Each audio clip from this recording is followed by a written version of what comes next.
দোয়া করলাম, আল্লাহর কাছে দোয়া করলাম। যোহর থেকে আসর, আসর থেকে মাগরিব, মাগরিব থেকে ঈশা পর্যন্ত দোয়া করতে থাকলাম।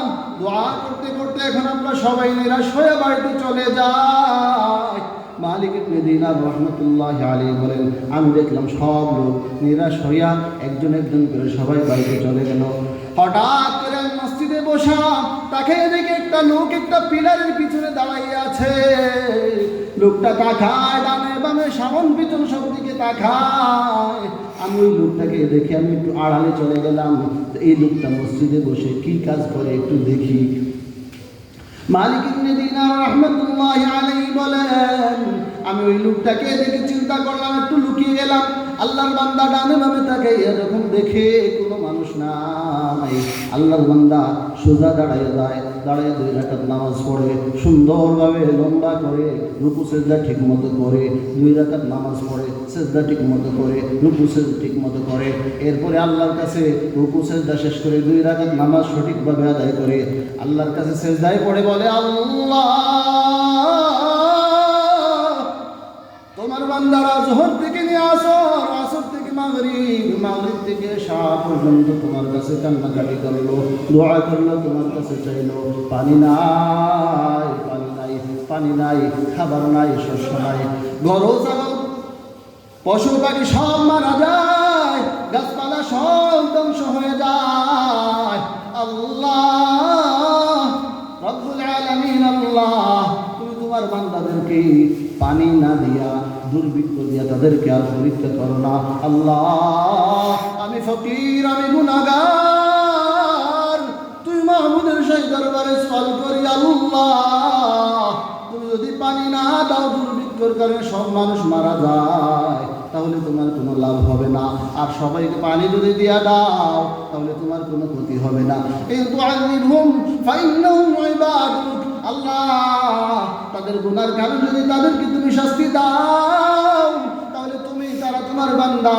ওয়া ইন তাগফির লাহুম ফাইন্নাকা আনতাল আজিজুল হাকীম, আল্লাহ যদি তুমি তাদেরকে মাফ করে দাও, তাহলে তারা তোমার বান্দা, তুমি পরাক্রমশালী হিকমতওয়ালা মাবুদ। আল্লাহর বান্দা মালিক ইবনে দিনার রাহমাতুল্লাহি আলাইহি বলেন, আল্লাহর বান্দা সওয়াল করে চাইতে থাকে, চাইতে থাকে, কান্নার উপরে যায়, সেজদাতে আল্লাহর কাছে কাঁদে, নামাজ শেষ করে হাত উঠে আকাশের দিকে টেনে উঠায়, আল্লাহর কাছে দোয়া করে, আল্লাহ সারা দেশের মানুষ দোয়া চেয়েছে, তুমি শোনো নাই, কিন্তু আল্লাহ আমি কসম দিয়ে বলছি তোমাকে বৃষ্টি দিতে হবে। আল্লাহ এই মুহূর্তে বৃষ্টি চাই, বৃষ্টি চাই, বৃষ্টি চাই। মালিক ইবনে দিনার রাহমাতুল্লাহি আলাইহি বলেন, আমি জানালার দিকে তাকাই, তাকায় দেখি আল্লাহর বান্দা চাইতে দেরি হয়েছে, বৃষ্টি আসতে দেরি হয় না।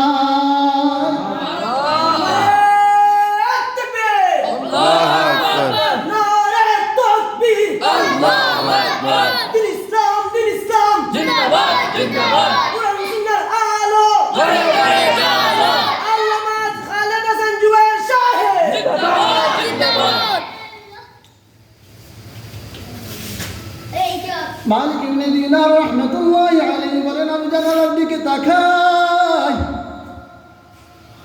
জানালার দিকে তাকাইয়া দেখি আল্লাহর বান্দা যখন বলেছে আল্লাহ এই মুহূর্তে বৃষ্টি চাই, বৃষ্টি চাই, বৃষ্টি চাই। আল্লাহর বান্দা আল্লাহর কাছে চাইতে দেরি হয়েছে, আল্লাহ দিতে দেরি করেন না। আমার ভাই বন্ধুগণ, আল্লাহর বান্দারা, ও দুনিয়ার মুসলমান, আল্লাহর হাবিবের একটি হাদিস আমি আপনাদেরকে শুনিয়েছিলাম। আল্লাহর হাবিব বলেন, ইন্না মিন ইবাদিল্লাহ, আল্লাহর কিছু বান্দা এমন রয়েছে, লাউ আকসামা আলাল্লাহ লা আবাররাহু, মান লাউ আকসামা আলাল্লাহ লা আবাররাহু, তারা যদি আল্লাহর উপর কসম করে বলে, আল্লাহ এই জিনিসটা দিতে হবে, আল্লাহ রাব্বুল আলামিন তাদের কসম ভাঙেন না, আল্লাহ তার বান্দার চাওয়া পাওয়া পূরণ করে দেন। আমার ভাই বন্ধুগণ, মালিক ইবনে দিনার রাহমাতুল্লাহি আলাইহি বলেন, আমি চিন্তা করলাম আল্লাহর ওই বান্দাকে, ওই মানুষটার পরিচয় আমাকে জানতে হবে। আল্লাহ এমন কোন বান্দা সারা শহরের আলেম উলামা, সারা শহরের মুফতিয়ানে কেরাম, উলামায়ে কেরাম, হুফাজে কেরাম সবাই মিলে দোয়া করলো, মসজিদের ইমাম সাহেব দোয়া করলো, খতিব দোয়া করলো, সারা শহরের আবিদ জাহিদ আল্লাহওয়ালা মুত্তাকি পরহেজগার সবাই মিলে দোয়া করলো, কিন্তু কারো দোয়ায় বৃষ্টি আসলো না। আল্লাহর এমন কোন বান্দা, যে বান্দা সবাই চলে যাওয়ার পর আগে পিছে সামনে সব দিকে তাকাইয়া 2 রাকাত নামাজ পড়ে সিজদায় গিয়ে তার রবকে ডাকে, এরপরে আল্লাহকে বলে, আল্লাহ তোমার বান্দাদেরকে আর কষ্ট দিও না, পরীক্ষায় ফেলো না, বৃষ্টি দিয়া দাও, দিয়া দাও। বান্দা বলতে দেরি হয়, আল্লাহ বৃষ্টি দিতে দেরি হয় না।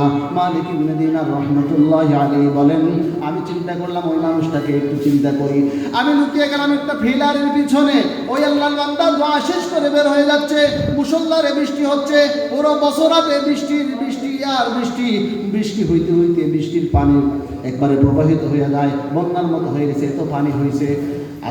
আল্লাহর বান্দা মালিক ইবনে দিনার রাহমাতুল্লাহি আলাইহি বলেন, আমি ওই বান্দাকে চেনার জন্য তার পিছু পিছু ছুটে ছুটে হাঁটলাম।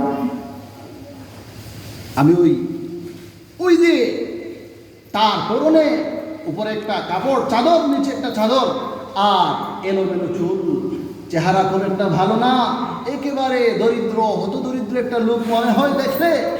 এই লোকটার এত পাওয়ার, লোকটাকে আমাকে চিনতে হবে।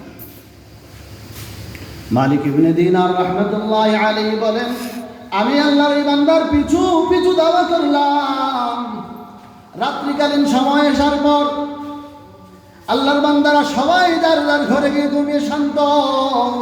আল্লাহর ওই বান্দা চুপি ইশারে ওখান থেকে বের হয়ে যায়, গিয়ে একটা ঝুপড়ির মধ্যে, একটা ঘরের মধ্যে, মাটির ঘরের মধ্যে ঢুকে যায়। মালিক ইবনে দিনার রাহমাতুল্লাহি আলাইহি বলেন, আমি তার পিছু পিছু গেলাম, গিয়ে দেখলাম যে একটা ঘরের মধ্যে ঢুকেছে। ভাবলাম রাত্রে ডিস্টার্ব দেওয়ার দরকার নাই, আল্লাহর ওলি বিশ্রাম করবে বা আরাম করবে বা কোনো কাজে মশগুল থাকবে, রাত্রে ডিস্টার্ব দেব না। আমি ওই ঘরের মধ্যে একটা দাগ চিহ্ন দিয়ে আসলাম, যাতে পরের দিন ভোর হলে আমি যাতে খুঁজেই আল্লাহর ওলিকে পাই। মালিক ইবনে দিনার রাহমাতুল্লাহি আলাইহি বলেন, পরের দিন যখন সকাল হলো, আমি ঘুম থেকে ভোরে উঠে গেলাম, ভোরে উঠেই ওই আল্লাহর বান্দার উদ্দেশ্যে রওনা দিলাম। মালিক ইবনে দিনার রাহমাতুল্লাহি আলাইহি বলেন, ও দুনিয়ার মানুষেরা শোনো, আমি আল্লাহর ওই বান্দার পিছু পিছু করে সকালবেলা যখন হলো, ভোর হওয়ার সাথে সাথে আমি রওনা দিলাম, ওই দাগ চিহ্নিত জায়গা থেকে ঘরটা বের করলাম। তালাশ ওই ঘর বের করার পর যখন আমি ওই লোকটাকে খুঁজি, ওই লোকটাকে পাই না। খবর নিলাম, জিজ্ঞাসা করলাম, সবাই বললো এটা কার ঘর? সবাই বললো এটা একটা ব্যবসায়ীর ঘর, যে গোলাম বেচা কেনা করে। মালিক ইবনে দিনার রাহমাতুল্লাহি আলাইহি বললেন, আমার আর বুঝতে বাকি রইল না, আল্লাহর ওই বান্দা, যে বান্দাকে আমি কাল রাত্রে দেখেছি, যার কারিশমা কারামত আমি রাত্রে দেখেছি, ওই বান্দা সাধারণ কোনো মানুষ না, সে একজন গোলাম। সুবহানাল্লাহ বলবেন, সুবহানাল্লাহ। একজন গোলাম, দুনিয়ার চোখে একজন গোলাম, কোনো দাম নাই, কিন্তু আল্লাহর কাছে কত দাম। কসম করেছে আল্লাহ, কসম সাথে সাথে পূরণ করে দিয়েছে। বৃষ্টি চাই আল্লাহ, সাআতা সাআতা সাআতা, আল্লাহ এখনই বৃষ্টি দিতে হবে। বান্দা বলতে দেরি হয়েছে, আল্লাহ দিতে দেরি হয় না।